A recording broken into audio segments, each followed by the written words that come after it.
Carbohydrate digestion begins in the mouth, continues in the stomach, and is completed in the lumen of the small intestine to produce the monosaccharides glucose, fructose, and galactose, which are then picked up by specific transporters in the lining of the intestinal mucosa. The major monosaccharide produced, glucose, will be then released from the intestinal mucosa along with other monosaccharides into the bloodstream, where it can be picked up by various tissues to be used as a source of energy in glycolysis, for storage in glycogen synthesis, or for the HMP pathway. Glucose in the bloodstream is picked up from circulation by tissue-specific transporters with various affinities for glucose.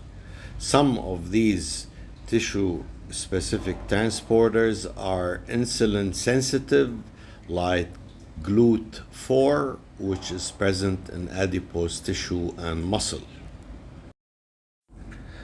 Glucose in the cytoplasm is catabolized by glycolysis to produce two molecules of pyruvate, and the pyruvate can be further catabolized through pyruvate dehydrogenase and the TCA cycle, which are present in the mitochondria.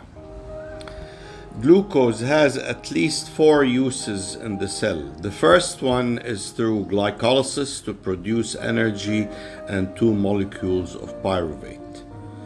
The second one is in storage of glucose as glycogen, which occurs in both liver and muscle.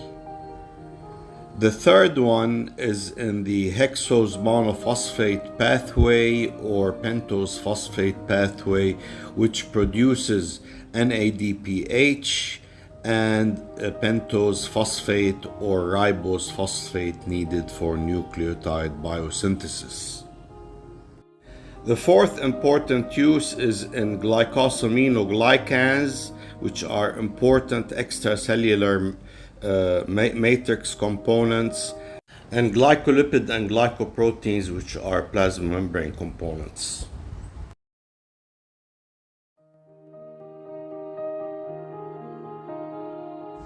How different tissues metabolize glucose. For example, the brain will take a molecule. By the way, the brain's preferred energy source is sugar, is glucose. Okay? When you have a little cup of coffee in the morning or tea or whatever, if you have it with sugar, it's probably the sugar that's reviving you. Okay? Rather than the caffeine. But they kind of work synergistically. Okay? So don't underestimate the value of sugar for your brain function. So the brain will take glucose and oxidize it first through glycolysis, then through pyruvate dehydrogenase, through the TCA cycle, all the way to the simplest possible molecule, which is CO2, with the purpose of getting every ounce of energy from glucose. Okay? Smart. The brain is smart. It wants to get as much energy out of glucose. The liver can do the same thing, but the liver has alternative pathways. It can, under specific conditions, go to lactate. It can actually use some intermediates along the way to make fat, to make fatty acids and triacylglycerol. Okay?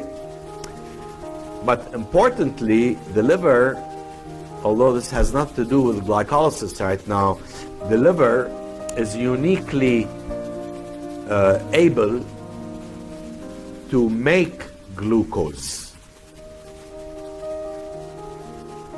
whereas glycolysis is to consume glucose. The liver can consume and make glucose. The only organ really to be able to do that, with the single exception of the kidney. So under specific conditions, the liver can make glucose and deliver it to the blood.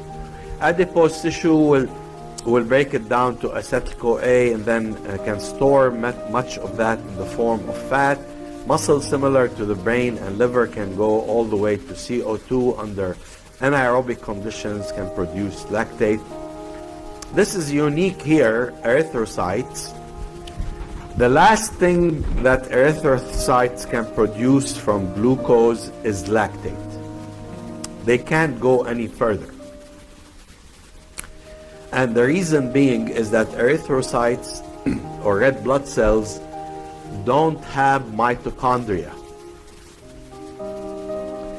Mitochondria are very important in the conversion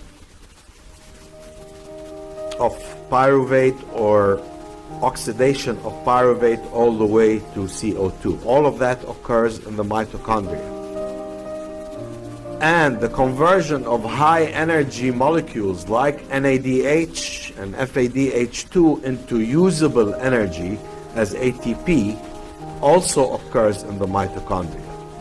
So the absence of mitochondria in red blood cells prevents them from using NADH. Therefore, they use that NADH to convert pyruvate to lactate. In essence, red blood cells are anaerobically performing glycolysis, and because of that, their output of energy is much less. They produce just 2 ATPs from glycolysis. The NADH is used up in the conversion of pyruvate to lactate.